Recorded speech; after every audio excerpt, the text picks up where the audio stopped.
और मैं हूँ एक लेखक। ये मेरी किताब है पैरानाई ऑफ कल्ट्स इन इंडियन सबकंटिनेंट भाई विजय कुमार पाल। इसको ज़रूर पढ़ें, जिसमें ये बताया गया है कि कोई धर्म होता है या अधर्म क्या होता है। ये किताब है ब्लेंडर ऑफ ब्लेस्फेमी। इसमें ये बताया गया है कि वास्तव में धर्म क्या है, क्या इंसान द्वारा चलाए धर्म है, या जब इंसान को कोई तकलीफ़ ना फैलाए वो बहुत बड़ा धर्म है। और इसके लिए किसी गुरु के पास जाने की ज़रूरत नहीं। ये लेमेंट ऑफ सिंजार है। सिंजार की जो यजीदी औरतों के साथ किस तरह बलात्कार हुए, अबू बकर और बगदादी ने, इसको भी पढ़िए। ये सारे डिटेल्स हैं। डिस्क्रिमिनेटेड हिंदूज भाई विजय कुमार पाल है भाई। लॉस्ट पैराडाइज कश्मीर भाई Vijay Kumar Pal. Panorama of democracy भाई विजय कुमार पाल। आप इनको पढ़िए तो आपको सब समझ में आ जाएगा। दोस्तों, मेरे प्रिय दोस्तों, आज हम चर्चा करेंगे मोहम्मद के उस झूठ की, इस्लाम के उस झूठ की जिस पर सारे मौलाना विश्वास करते हैं। मोहम्मद ने एक बहुत बड़ा झूठ बोला, पूरी दुनिया को उसने भ्रमित कराया। इनके पैगंबर रसूलुल्लाह ने जो झूठ बोला, उसके झूठ की, उनके झूठ की आज हम चर्चा करेंगे। दोस्तों, मोहम्मद ने एक बहाना गढ़ा। मोहम्मद अपने चचेरी बहन, जिसका नाम फ़कीता था, जो अबू तालिब की लड़की थी, जो इनके चाचा जान थे, ये उससे मिलने गए चोरी छुपके। उसकी शादी हो चुकी थी। मोहम्मद ने इस्लाम को शुरू कर दिया था।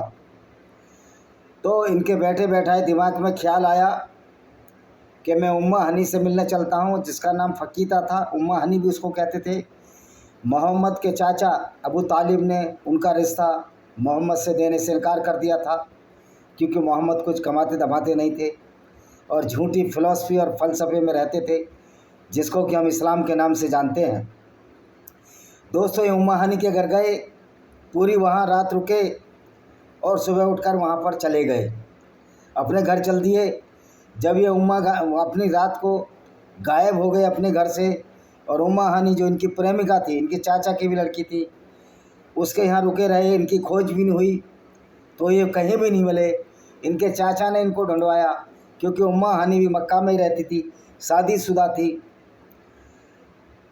उसके बच्चे हो चुके थे 5-6। और मोहम्मद ने को जब उसके चाचा ने हाथ नहीं दिया, तो मोहम्मद ने बाद में भी उम्मा हनी का हाथ मांगा था। तो उम्मा हनी ने ये कहकर मना कर दिया, जब वो शादीशुदा थी, क्या मेरे बच्चे पालने हैं, मैं अब आपके साथ नहीं रह सकती। लेकिन बाद में जब बच्चे बड़े हो गए, तो उम्मा हनी ने मोहम्मद से कहा, जब मोहम्मद बहुत बड़ा पैगंबर बन गया, सेल्फ स्टाइल, क्या आप मेरे से अब शादी कर सकते हैं। तो मोहम्मद ने कहा बहुत दूर हो चुकी है। तो ये थी पूरी कहानी। लेकिन उस मेराज की रात, इसरा की जो यात्रा थी, जो मेराज के लिए अल्लाह से मिलने की जो यात्रा थी, उसमें मोहम्मद ने एक बड़ा झूठ गढ़ दिया। उम्मा हनी ने कहा था कि आप इस बात को मत बताना, ये झूठी कहानी मत बताना, आपकी बहुत हंसी होगी।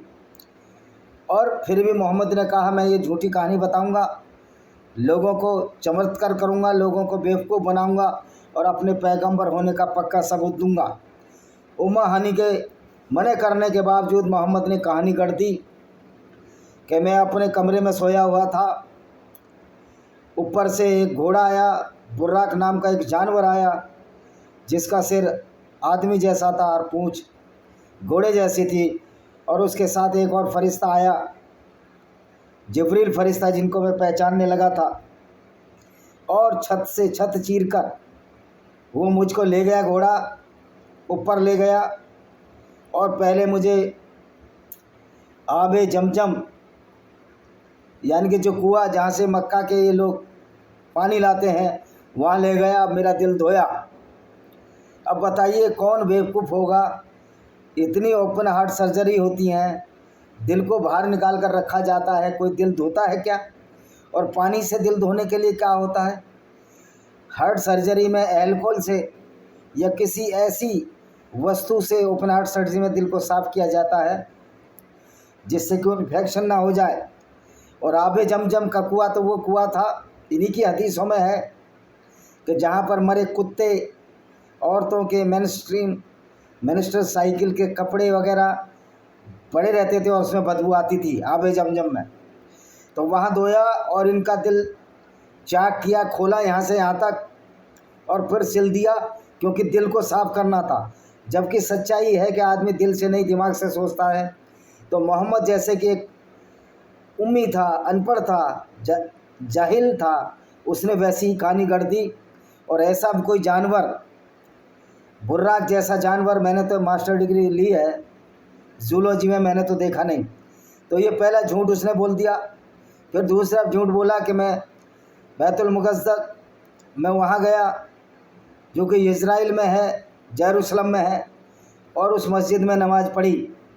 जबकि सच्चाई है कि वहाँ कोई मस्जिद नहीं थी, वो तो सोलोमन टेम्पल था जो बर्बाद हो चुका था। और वो जो मस्जिद की तामीर हुई, वहाँ तीसरे खलीफा उस्मान ने इसकी तामीर कराई, और उसके बाद ये मस्जिद तामीर हुई जब इस्लाम पावर में आ गया। तो मोहम्मद ने वहाँ मस्जिद में नमाज़ कैसे पढ़ ली जो मस्जिद बनी नहीं थी। इसके बाद इसने तीसरा बड़ा झूठ बोला कि मेरी इमामत ने जितने भी फरिश्ते आए, 1,40,000 जो फरिश्ते हैं, वहाँ बैतुल मुक़द्दस में नमाज़ पढ़ी, जिसमें मूसा भी था, इब्राहिम भी थे, आदम भी थे। उसके बाद वो फरिश्ते किस सवारी से आए इसका भी कोई पता नहीं है। पैगंबर किस सवारी से आए उनका भी पता नहीं है। और फिर वो पैगंबर वापस हो गए। और नमाज़ पढ़ने के बाद मोहम्मद ने बारी बारी से आदम से भी मिला, फिर मूसा, इब्राहिम सबसे मिला, इदरीस से मिला। लेकिन मैं पूछना चाहता हूँ कि जब वो पहले मैं आदम से मिलने गया तो आदम के चौकीदार ने ये पूछा कि ये कौन है। तो उसने बताया, जो उनके साथ फरिश्ता था जिब्रील, कि आदम ये मोहम्मद सल्लल्लाहु अलैहि वसल्लम पैगंबर साहब हैं। जब उन्होंने वहाँ नमाज़ पढ़ी ली तो क्या आदम को वो जानते नहीं थे? आदम को मोहम्मद ने जान लिया, मोहम्मद ने भी आदम को पहचाना बैतुल मुक़द्दस में। फिर ये बताने का परिचय देने की क्या ज़रूरत थी कि मोहम्मद हैं? उसी तरह मोसेस को परिचय देने की क्या ज़रूरत थी, जिसको कि इस्लाम में मूसा कहते हैं, कि ये मोहम्मद हैं, क्योंकि मोसेस या मूसा ने भी नमाज मोहम्मद की इमामत में पढ़ी थी। मोहम्मद साहब ने नमाज पढ़ाई थी। फिर उसके बाद ये इदरीस, इब्राहिम इस तरह मिले और फिर अल्लाह के पास पहुँचे। अल्लाह के यहाँ भी पूछा गया है कौन है, तो क्या अल्लाह को ये पता नहीं था कि ये मैंने जिब्रील फरिश्ता जो अल्लाह का ग़ुलाम था उसको भेजा हुआ मोहम्मद को लेने के लिए बुराक नाम के जानवर पर। तो ये सारा फ्रॉड यहीं उजागर हो गया। तो अल्लाह को ये पता क्यों नहीं था? इससे प्रतीत होता है ये बहुत बड़ा झूठ जो मोहम्मद ने बोला। उसके पश्चात ये जन्नत में गए और जहन्नुम में गए मोहम्मद। तो जन्नत और जहन्नुम तो क़यामत के बाद होती है, लेकिन क़यामत के बाद जब सारे मुर्दे जी उठेंगे उनका हिसाब किताब किया जाएगा, और इसमें जो बुरे कर्म वाले हैं उनको जन्नत जहन्नुम दी जाएगी। और याद रखें, सारे गैर मुस्लिमों को नरक ही दिया जाएगा, चाहे वो कितने भी अच्छे काम करें। तो बिना क़यामत के जहन्नुम में और मोहम्मद ने औरतें कैसे देख ली? तो मोहम्मद का ये जो खेल था, फ्रॉड का खेल, इन्हीं बातों से खुल जाता है कि बिना क़यामत के उसने जहन्नुम और जन्नत कैसे देख ली। तो ये झूठ और फ्रॉड बोलते चले गए। फिर यहाँ एक बड़ी कहानी हुई। अल्लाह जो सबको जानने वाला है, जो सर्वज्ञानी है, जो रहमान है, जो दिलों को पढ़ने वाला है, दिमाग तो पढ़ता ही नहीं क्योंकि अल्लाह में खुद दिमाग नहीं। अल्लाह भी एक कैरेक्टर है मोहम्मद का बनाया हुआ। तो अल्लाह ने मोहम्मद से कहा कि नमाज़ पढ़ो, और बहुत सारी नमाज़ें दे दी, 50 या 100 नमाज़ें दे दी। तो मोहम्मद वापस जब मूसा के पास लौट कर आया तो मूसा ने कहा कि 50 नमाज आप कैसे पढ़ सकते हो? 24 घंटे में 50 नमाज कैसे पढ़ोगे? आधे घंटे की एक नमाज होती है तो तुम नमाज ही पढ़ते रहोगे। तो मूसा ने कहा कि नहीं, जाओ अल्लाह के पास पुनः जाओ और उससे नमाज कम करने के लिए कहो। इस तरह मोहम्मद 2-3 बार गया और फिर बाद में 5 नमाज अता हुई। तो सवाल ये है, ये जो नमाज हैं, ये जो इस्लाम में नमाज आई है सारी, जैद अवस्था एक पारसियों की किताब है, उसमें 8 नमाज हैं, नाम भी उनके वही हैं, असर की, फजर की, ईसा की, दूहर की। वो 8 की 8 नमाज़ें मोहम्मद ने उसी में से इधर कॉपी पेस्ट कर दिया। और बहुत सारी कुरान की आयतों को भी कुरान में आयतें कॉपी पेस्ट कर दी और उसको इस्लाम बता दिया। तो ये मोहम्मद का खेल था। तो इससे सिद्ध होता है कि अल्लाह तो बेवकूफ़ था और मोहम्मद तो उम्मी था ही था। तो अल्लाह से और मोहम्मद से ज़्यादा अक्लमंद तो मूसा थे, क्योंकि मूसा कह रहे थे कि 24 घंटे में इतनी नमाज नहीं पढ़ पाएंगे। लेकिन यहाँ भी मूसा एक गच्चा खा गए। जहाँ स्कैंडिनेवियन कंट्री या जहाँ बहुत सारे ऐसे ध्रुव भी है जहाँ पूरे दिन ही दिन रहता है, सालों साल रात नहीं होती, वहाँ ये रात की नमाज कैसे पढ़ेंगे? वहाँ ये कैसे, जहाँ रात ही रात रहती है वहाँ ये फजर की नमाज कैसे पढ़ेंगे, असर की नमाज कैसे पढ़ेंगे? ये समझने वाली बात है। तो मोहम्मद ने सिर्फ ये झूठ गढ़ने के लिए बोला कि मेरा वाहवा हो जाएगी, मेरी प्रशंसा हो जाएगी। तो सवाल ये उठता है, क्या इस झूठ की बिसात को हम ईमान का नाम दे सकते हैं? और ईमान के नाम पर जहन्नुम और जन्नत का जो सफ़र जो मोहम्मद ने किया वो बिना क़यामत के कैसे कर लिया? ये सोचने समझने की बात है। और आजकल के मौलाना इसी गलतफहमी में रह रहे हैं और लोगों को गलत बातें बता रहे हैं कि मेराज की यात्रा थी, इसरा यानी रात की यात्रा, मेराज मतलब पर उठते चले गए। सवाल ये उठते हैं, मोहम्मद तो एक सिंपल सा आदमी था और आसमान तो कुछ है ही नहीं है, आसमान तो स्पेस है। बहुत सारे ऐसे यंत्र छोड़े गए हैं जो 2, 3, 4 साल भी चलते ही चले जा रहे हैं, लेकिन कहीं इसका आकाश का छोर नहीं है। तो मोहम्मद ने 7 आसमान की कहानी गढ़ ली, पहला आसमान, दूसरा, तीसरा, चौथा, और ये कहानी गढ़ ली कि आसमान जो अल्लाह 7वें आसमान से ऊपर रहता है और सबसे अच्छा जो जन्नती होगा, जिसे जन्नत फिरदौस कहते हैं, वहाँ पर जाएंगे जो अच्छे काम करेंगे। यानी कि मोहम्मद ने हर बुरे काम को अल्लाह की रजा पर अच्छे काम में बदल दिया, झूठ को भी अल्लाह की इच्छा के अनुसार उसको बुरे काम को अच्छे काम में बदल दिया। हर झूठ मोहम्मद छिपाता गया, हर मोहम्मद झूठ को छिपाता गया और सच को वो दबाता गया। यही है इस्लाम का फ़लसफ़ा।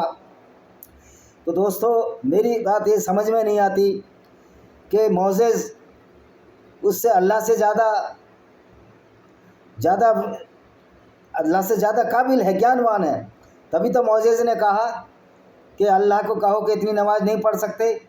तो क्या उस अल्लाह को मालूम नहीं था कि 50 नमाज पूरे दिन नहीं पढ़ सकता? और मज़े की बात है, जो मोसेस है वो इन्होंने यहूदियों का फरिश्ता है और सारी नमाजें इन्होंने कॉपी कर ली यहूदियों पारसियों की धर्म पुस्तक जैन अवस्था से। तो दोस्तों, ये इस्लाम का फ्रॉड है। मोहम्मद ने उस मस्जिद में भी नमाज़ पढ़ ली जो मस्जिद बनी नहीं थी, और वो सारे फरिश्ते भी पढ़ने आए और मोहम्मद ने उनकी इमामत की, यानी उनकी रहनुमाई की।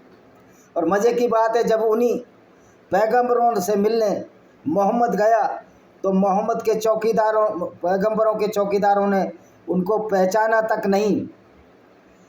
तो सवाल ये होता है कि जब मोहम्मद से सारे लोग मिल गए थे और मोहम्मद सबसे बड़ा नबी था, तो जिब्रील फरिश्ते ने उनको रोका क्यों? जिब्रील फरिश्ते को रोका क्यों? जिब्रील जब अल्लाह के यहाँ से आया था, अगर कोई प्रधानमंत्री का चीफ सेक्रेटरी आए या कैबिनेट सेक्रेटरी आए तो क्या उस ऑर्डर को कोई खारिज कर सकता है? लेकिन यहाँ हर जगह मोहम्मद को रोका गया, रोक कर पूछा गया तुम कौन हो? जिब्राइल फरिश्ते को ना मूसा ने पहचाना, न चौकीदारों ने पहचाना। चौकीदारों को तो सारी नॉलेज होती है, क्योंकि पहली बार तो मूसा को देखा नहीं होगा, पहली बार तो अल्लाह को देखा नहीं होगा और पहली बार जिब्राइल को देखा नहीं होगा। सारे चौकीदार संतरी तो कम से कम जिब्रील से तो वाकिफ़ ही होंगे जिनको मोहम्मद लेकर गया था, और कम से कम बुर्राक जानवर से तो वाकिफ़ होंगे, क्योंकि जब ये बुर्राक नाम का जानवर अल्लाह के पास होगा, जिब्रील के पास होगा, तो पूरी दुनिया में ये खबर नहीं होगी कि अल्लाह के पास जिब्रील और जिब्रील के पास एक बुर्राक नाम का घोड़ा है जिसका मुंह आदमी जैसा है और जिसकी पूंछ औरतों जैसी है, पूंछ घोड़े जैसी है, और जिसके पिछले पिछले पैरों पर पंख लगे हुए हैं। सवाल ये होता है कि जितने भी उड़ने वाले जानवर हैं उनके जो अगले हाथ हैं वो पंखों में तब्दील हो गए हैं।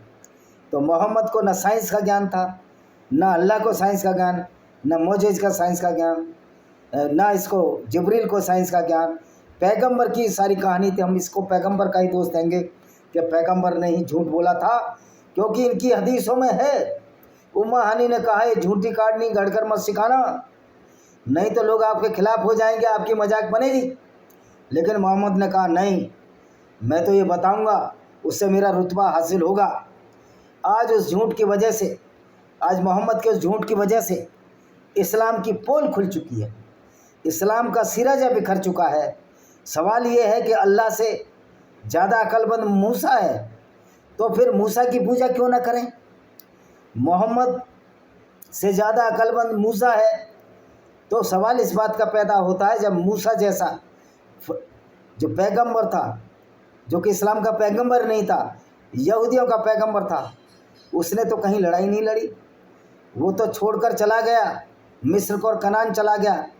लेकिन ये पैगंबर झूठ पर झूठ भी बोलता रहा, लोगों को उनके स्थान से भगाता रहा, उनकी ज़मीनों पर कब्जा करता रहा। मदीना में 7 कबीले थे, जिसमें 4 बड़े और 3 छोटे थे। इसने सबको बर्बाद कर दिया इस्लाम के नाम पर, और सबकी औरतों को लूट कर उनको बर्बाद कर दिया। और वहाँ पर एक झूठी कहानी भी गढ़ दी। जब मक्का में इसके समर्थक 10 साल तक नहीं बढ़े, 80-85 समर्थक रहे, झूठी कहानी भी गढ़ दी कि मैं अल्लाह से मिलने गया, अल्लाह ने मुझे नबी पहले ही घोषित कर दिया था। और मोजेज़, ये किस्सा भी बताया कि मोजेज़ ने हमको 5 नमाज की। तो इससे जाहिर होता है कि मोहम्मद से ज़्यादा अक्लमंद तो मूसा था, अल्लाह से भी ज़्यादा अक्लमंद तो मूसा था। इसलिए मोहम्मद मेराज की यात्रा में जो झूठ लगाया, उस पर एक गलती मोहम्मद साहब करते रहे, और गलती दर करती रहे। आबे जमजम से दिल धोना, और सड़े हुए पानी से दिल धोना, फिर सीना चाक करके उस दिल को सिल देना, जिससे कि शुद्ध आत्मा हो जाए। मोहम्मद साहब ने अगर दिमाग से सोचा हुआ होता तो वास्तव में अच्छे लोग होते, लेकिन उन्होंने कभी दिमाग से सोचा ही नहीं। कुल मिलाकर मोहम्मद का तो करैक्टर ऐसा है जो कम से कम एक अच्छे आदमी का तो करैक्टर नहीं है। मोहम्मद झूठ बोलने भी माहिर, मोहम्मद कत्ल करने में भी माहिर, मोहम्मद दूसरों के काफिलों को भी लूटने में माहिर।